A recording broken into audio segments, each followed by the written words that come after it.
Depuis le début du confinement, on entend un petit peu partout, que ça soit sur les blogs de beauté naturelle, que ça soit sur Instagram ou sur les différents réseaux sociaux, et que c'est le bon moment pour entamer une cure de sébum.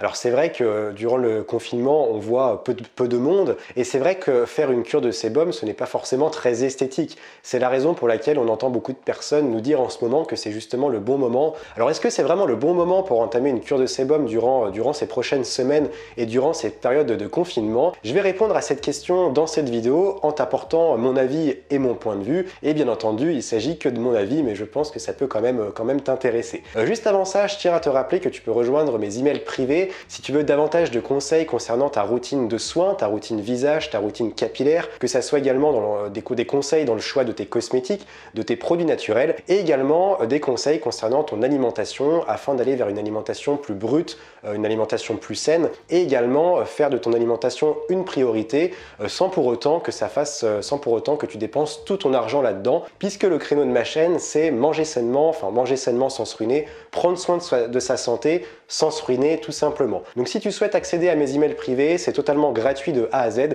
et c'est vraiment une valeur supplémentaire pour toi afin de recevoir des conseils durant cette période de confinement. Donc tu peux t'inscrire à mes emails privés directement dans la description de cette vidéo.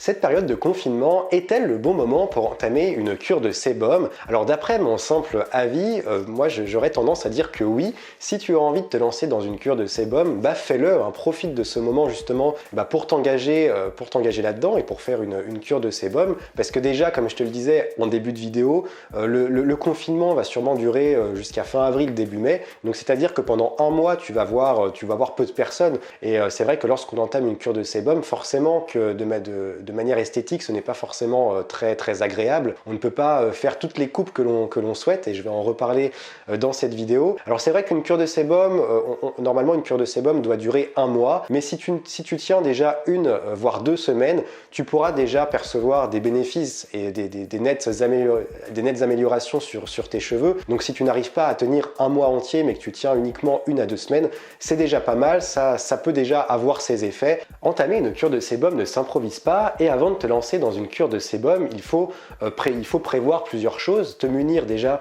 de certains accessoires, de certains produits naturels et surtout avoir les clés en main justement avant de te lancer. Donc avant de te lancer dans une cure de sébum, il te faut plusieurs choses. Il te faut déjà une brosse, donc soit une brosse en poil de sanglier. Si tu es vegan et que tu ne veux pas de brosse en poil de sanglier, tu peux te munir d'une brosse en fibre de bois. Donc il y a différents bois qui sont utilisés. Après à toi de regarder et d'utiliser, d'acheter des marques responsables, éco-responsables, c'est toujours mieux. Et en général, les brosses en fibre de bois, ce sont en général de toute manière, les marques que tu vas voir, ce sont en général des marques éco-responsables. La deuxième chose à laquelle il faut penser, c'est que durant ta cure de sébum, tu as le droit de faire des rinçages.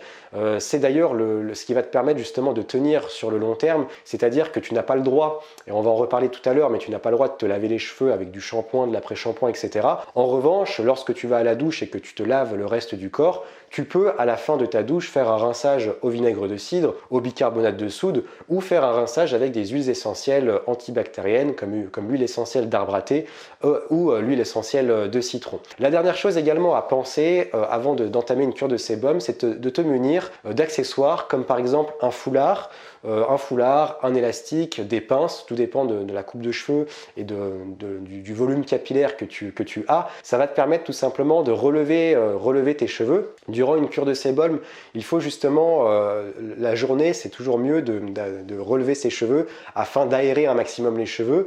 Il est également préconisé aussi de les masser légèrement avant de les rehausser en haut de ta tête. Donc il y a plusieurs coupes de cheveux que tu peux faire durant ta cure de sébum et c'est la raison pour laquelle c'est intéressant justement d'entamer une cure de sébum durant le confinement, parce que c'est vrai qu'en temps normal on a quand même envie d'avoir une coupe de cheveux qui soit esthétique, et c'est vrai que garder tout le temps un chignon ou devoir faire des tresses ou même devoir faire une coupe en buns toute la journée, ce n'est pas forcément très esthétique. Et là, vu que tu es chez toi, tu peux quand même te le permettre et c'est donc un avantage. Donc avant d'entamer ta cure de sébum, il faut te munir de ces accessoires, donc une brosse en poil de sanglier ou en fibre de bois, un foulard, des pinces, des élastiques, tout dépend de la coupe de cheveux que tu vas faire, et tu peux également utiliser des rinçages, mais ça je vais également t'en reparler juste après.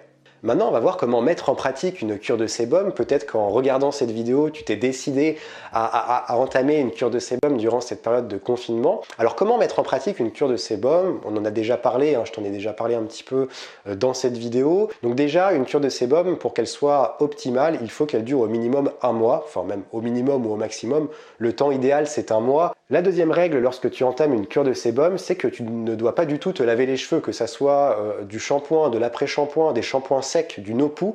Il ne faut pas du tout utiliser de produits durant une cure de sébum. La seule chose que tu peux faire, c'est de faire un rinçage à l'eau ou un rinçage au vinaigre de cidre, au bicarbonate de soude ou avec une huile essentielle comme l'arbre à thé ou le citron. Ça peut aider justement à déjà éviter les démangeaisons, éviter les pellicules, éviter les mauvaises odeurs également. Donc ça peut te permettre de tenir et que ça soit un peu plus agréable aussi sur le long terme et durant un mois.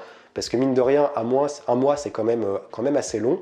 Il faut également veiller à brosser tes cheveux matin et soir. Donc comme je te le disais tout à l'heure avec une brosse en poil de sanglier ou en fibre de bois. Donc il faut bien brosser des racines jusqu'aux pointes tes cheveux pendant plusieurs minutes afin d'hydrater et de nourrir un maximum les cheveux, parce que c'est quand même le principal intérêt de la cure de sébum. Une autre règle également lorsque tu vas mettre en pratique cette cure de sébum, c'est la journée. Donc une fois que tu as brossé tes cheveux le matin, c'est d'attacher tes cheveux en haut, donc d'éviter justement que tes cheveux soient collés au cuir chevelu. Donc l'idée c'est de l'attacher, soit de mettre en foulard, soit de mettre une pince, ou d'attacher carrément en chignon avec un élastique tes cheveux. Et pour terminer également, c'est important de laver tous les jours ta brosse, la brosse avec laquelle tu vas te brosser les cheveux et répartir le sébum, parce que forcément la brosse va avoir tendance à récupérer le sébum, et ça peut donc retenir la poussière déjà sur la brosse, et ça va également salir la brosse. Donc si tu veux vraiment éviter d'avoir tout le temps de la poussière dans les cheveux et que tes cheveux se salissent davantage, l'idéal c'est quand même de brosser ta brosse avec du savon, ou tu peux également le faire avec du vinaigre et un petit peu d'eau. Tu vas laisser tremper ta brosse à cheveux, mais ça peut être également intéressant de mettre du savon, de mettre un peu de savon sur ta brosse, parce que ça va apporter une légère odeur à tes cheveux sans pour autant les laver. Donc ça va te permettre d'avoir un petit peu cet effet lavé au niveau de tes cheveux, sauf que tes cheveux ne seront pas lavés. Donc encore une fois, ça va te permettre de tenir plus longtemps durant ta cure de sébum. Tu n'es peut-être pas encore convaincu à l'idée d'entamer une cure de sébum. Tu te dis que c'est beaucoup de contraintes et que ce n'est pas forcément agréable d'avoir des cheveux qui sont sales sur le crâne. C'est vrai que c'est pas forcément, c'est certaines contraintes, mais encore une fois, c'est une question d'habitude. Et comme dans toute cure, ce sont les premiers jours, les 5-6 premiers jours qui vont être difficiles. Et après, le sébum déjà va se réguler aussi automatiquement. Et ici, je vais te parler justement des bienfaits d'entamer une cure de sébum, parce que tu vas voir qu'il y a quand même de nombreux bienfaits. Et si je t'en parle aujourd'hui sur Terrain Bien-être et que je te préconise de faire une cure de sébum durant cette période de confinement, c'est qu'il y a quand même de nombreux intérêts pour toi, des intérêts d'ailleurs que tu vas pouvoir conserver sur le long terme. Alors à savoir que le sébum est constitué à 90% de lipides, il est également constitué de triglycérides et il est constitué d'acides gras produits naturellement par ton corps. Et le sébum entre dans la composition du film hydrolipidique de la peau. Je te parle régulièrement du film hydrolipidique de la peau, puisque le film hydrolipidique de la peau a pour but déjà de protéger notre peau des agressions extérieures, des bactéries, des champignons, etc. Et il permet également de maintenir une certaine hydratation au niveau de ta peau. Donc là, vu qu'on parle du cuir chevelu, le fait de faire une cure de sébum, de ne pas utiliser de produits et de laisser le sébum se réguler de manière naturelle, ça va permettre déjà de maintenir l'hydratation au niveau de ton cuir chevelu et de maintenir l'hydratation et de nourrir également les cheveux. Ça va permettre aussi au niveau du cuir chevelu d'éviter l'apparition de bactéries, de champignons, etc. Et si en plus tu fais des rinçages au vinaigre de cidre, au bicarbonate ou avec des huiles essentielles, ça va permettre encore une fois d'assainir le cuir chevelu. Le fait de faire une cure de sébum permet aussi d'éviter en fait la déshydratation du cheveu et du cuir chevelu, d'éviter l'apparition de certaines bactéries, de certains champignons. Ça va donc permettre aussi d'éviter tout ce qui est problème de pellicule, si tu souffres de pellicule, si tu souffres de dermite séboroïque. Faire une cure de sébum a forcément des intérêts durant la cure, mais les intérêts et les bénéfices vont surtout se faire ressentir Après la cure, ça va déjà te permettre d'espacer davantage tes shampoings, d'espacer également tes soins capillaires. Si tu as l'habitude de faire des bains d'huile, des masques capillaires, ça va justement te permettre de moins te prendre la tête par rapport à ça et d'espacer un maximum tes soins sans pour autant que la qualité de tes cheveux en pâtisse. Ça va également te permettre d'avoir des cheveux qui sont plus doux, qui sont plus brillants, qui sont plus volumineux. Ça, c'est vraiment quelque chose que l'on ressent, notamment chez les personnes qui ont des cheveux bouclés, des cheveux plus ou moins épais. C'est vrai que chez les personnes qui ont des cheveux fins, la cure de sébum a des bénéfices bien entendu, mais les bénéfices seront pas forcément aussi bénéfiques que chez des personnes qui ont des cheveux semi-épais ou épais, voire des cheveux bouclés. Il y a également un intérêt d'entamer une cure de sébum après justement la cure sur le long terme, c'est que ça va vraiment accélérer la pousse des cheveux. Et si en plus pendant ta cure de sébum et même après ta cure de sébum, tu prends l'habitude de faire des rinçages au vinaigre de cidre, tu vas vraiment voir une apparition nette au niveau de ta pousse de tes cheveux. Et ce qui est quand même magique, c'est que tu n'auras pas besoin justement d'utiliser de produits, de faire des bains d'huile, de faire des rinçages, de faire des soins capillaires pour justement accélérer la pousse des cheveux, ou même de prendre des compléments alimentaires en interne. La cure de sébum va vraiment permettre d'accélérer, de booster par deux la pousse des cheveux. Et pour terminer, ça va vraiment permettre d'éviter aussi d'avoir des pointes. Souvent le gros problème que l'on rencontre, chez les filles notamment, c'est qu'on est obligé de se couper les pointes régulièrement parce que les pointes ont tendance à s'abîmer. Et justement, le fait de faire une cure de sébum, ça va répartir le sébum jusqu'aux pointes et ça va permettre de réparer et d'hydrater les pointes. Je dis pas que ça va forcément améliorer considérablement tes pointes, mais tu pourras quand même percevoir une amélioration.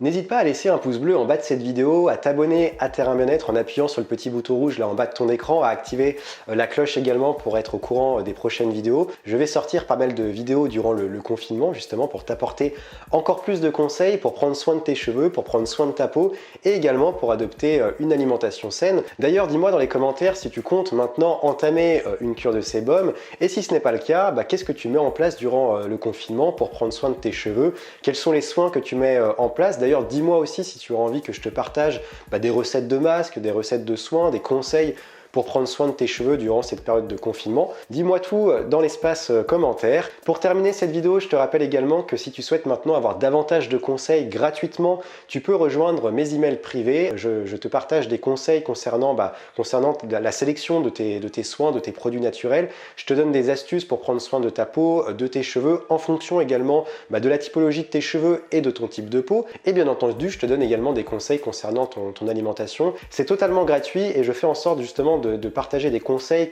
dont je ne parle pas sur YouTube afin que les abonnés à la lettre privée soient privilégiés justement parce que voilà, si tu t'engages à t'inscrire, c'est pour que je t'apporte un maximum de conseils. C'est totalement gratuit et tu peux t'inscrire dans le lien qui est disponible dans la description de cette vidéo. Je te souhaite une très belle journée, j'espère que le moral va bien, j'espère que ta santé va pour le mieux. Moi je te dis à la prochaine pour une prochaine vidéo et comme d'habitude, reste vert.